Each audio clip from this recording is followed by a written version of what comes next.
I found out my husband was having an affair with my best friend when I caught them making out in our driveway, so now I need to make my way out of this marriage. Posted by you/lovecats86.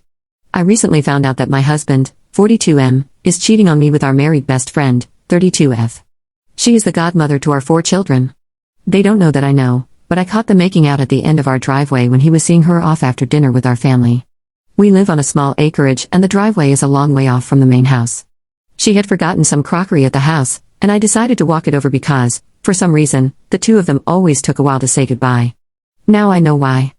That's when I saw them lit by her car's headlights, making out in the front seat, with our best friend sitting on top of my husband. In shock, I didn't know whether to throw her Pyrex at the car or just walk away. I decided on the latter and was too shocked to cry or be angry. When my husband got back, I had to pretend like everything was normal.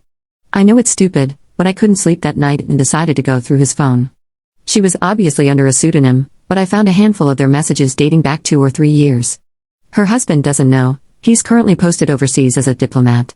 I'm sick with rage and betrayal. I'm lost and have no idea what steps to take next. Edit. I don't live in the US but in Australia. Technically, I can't file for divorce immediately, as you need to be separated for 1 year and 1 day to file officially.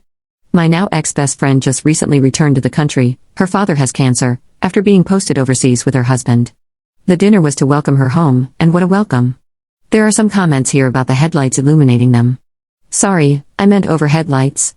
As for what I'm going to do now, a part of me just wants to confront my husband and see what lame excuse he has. But I need to get away from him. This level of betrayal physically hurts.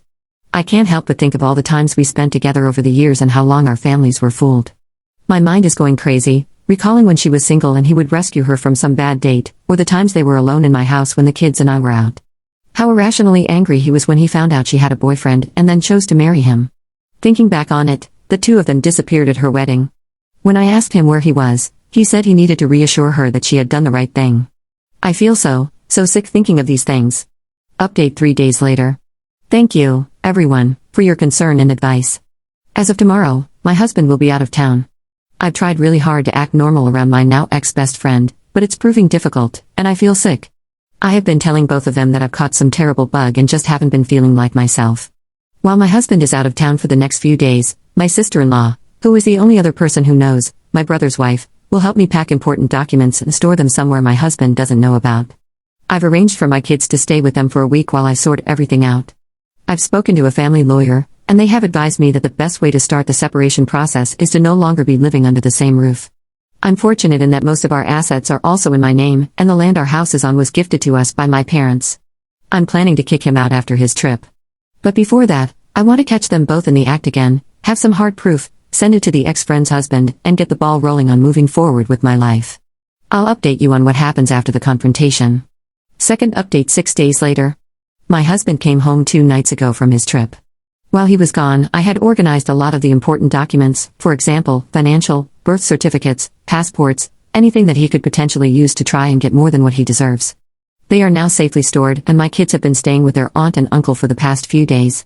I had packed all my husband's things, and he has been really good at keeping his tracks clean because there was no evidence of his affair among his stuff. I placed all his belongings in the garage, ready for the confrontation with him. I was super nervous because I wasn't sure if I was making the right decision. Once he came home, I remembered seeing him kissing our best friend. I remembered the deep hurt they had caused. I was in our kitchen when he came home, and he knew straight away that something was wrong. During that week, I had been distant, had barely answered his texts, and had screened his calls. I did answer every now and then and gave the kids a chance to speak to their dad. He asked me why I hadn't been responding to his texts, and he tried to kiss me, but I turned away. Before I knew it, the first thing that came out of my mouth was, "I want a separation." I have to admit that he didn't look very surprised when I said it. He nodded his head and said, "What do you know?" That was just a punch in the gut, because I wanted him to deny it or say something like it was a one-off thing. I asked him to tell me everything, like when it started, and he said they began about 10 years ago. At first, it was flirtatious messaging and a sneaky kiss in the office when they briefly worked together, and the affair was on and off. She apparently always felt guilty, and her way out of that was to marry the next man who was interested in her and proposed. He admitted that they had sex on her wedding day and that when he is out of town, they meet.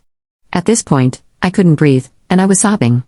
I hated that the next words out of my mouth were, "Did you even ever love me?"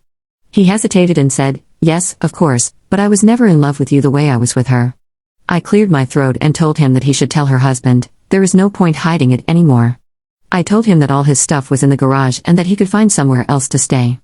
I let him know that I had spoken to a family lawyer and that when I feel ready, and only when I feel ready, we will see each other again and talk about the future arrangements for the kids. I said any further communication could be done through my sister-in-law or my brother. I told him he is allowed to see the kids but only at their place. I, of course, want full custody of the children because it hurts too much to give him anything at this point.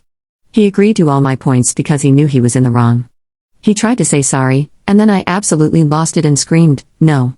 Effing no way are you sorry? For 10 effing years you have both deceived everyone we know. Please take your crap and leave and tell that woman you have been effing for 10 years that I do not ever want to see her effing face again." Certainly not my shining moment, but it was also the culmination of all the hurt and anger over the last few weeks that they had caused. I have no intention of talking to my ex-best friend or to my soon-to-be ex-husband until I have had time to grieve. So, thank you, community, for the encouragement and advice.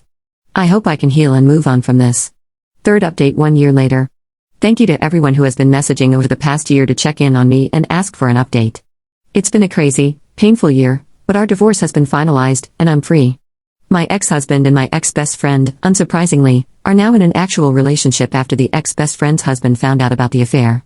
He divorced her, and since then we have met up for coffee to check in on each other and our mental health. He's been great, sending encouraging messages. He lives overseas, and from his Facebook updates, he has started dating again. I'm very happy for him. The legal and custody battles have been fairly stressful, but my ex-husband agreed to all my terms. The custody of the children was the only thing he really fought for. I have custody of the kids, and he sees them on the weekends.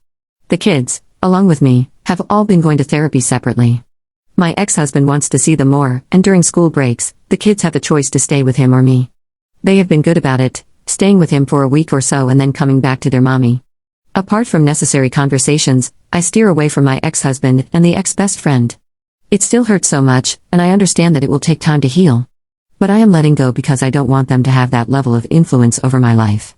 I decided to sell the property we were living in and move closer to family and friends because, as you know, it takes a village. I have been extremely grateful for the support I have received over the past year. I'm tearing up just writing this, knowing that I couldn't have gotten through all of this without my loved ones. As for myself, I'm happy overall, still a work in progress but grateful for life. The kids and I have been enjoying life, and when we have the time and the money, we try to take little trips here and there so the traumatic events of the divorce don't linger and can be replaced by good memories. Memories where they spent road trips and adventures with their mom.